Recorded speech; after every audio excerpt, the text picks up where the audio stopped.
Breaking news చూస్తున్నాం. YCP ప్రభుత్వ హయాంలో జరిగిన లిక్కర్ స్కామ్ కేసులో మరో కీలక పరిణామం చోటు చేసుకుంది.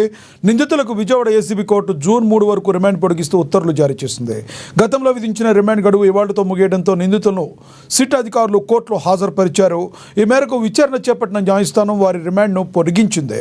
ప్రస్తుతం నిందితులు రాజ్ కసిరెడ్డి, గోవిందప్ప బాలాజీ, చాణిక్య, దిలీప్, సజ్జల శ్రీధర్ రెడ్డి, ధనుంజయ రెడ్డి, కృష్ణమోహన్ రెడ్డి విజయవాడలోని జిల్లా జైల్లోనే రిమాండ్ ఖైదీలుగా ఉన్నారు.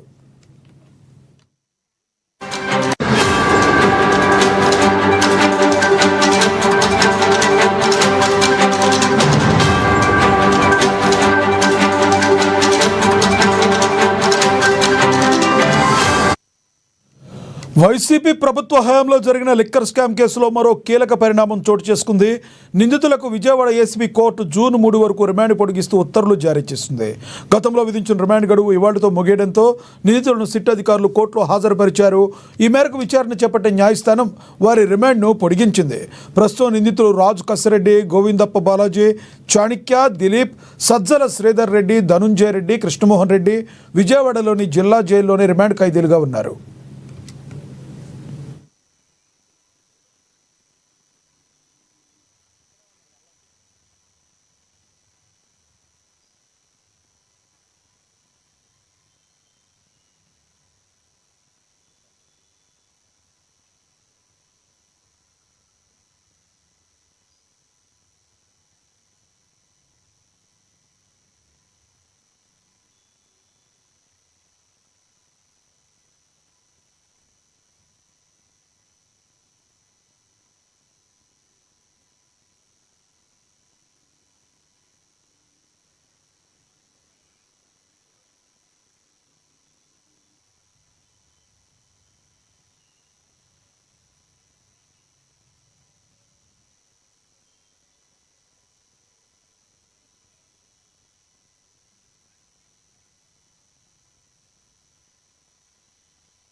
సంగారెడ్డి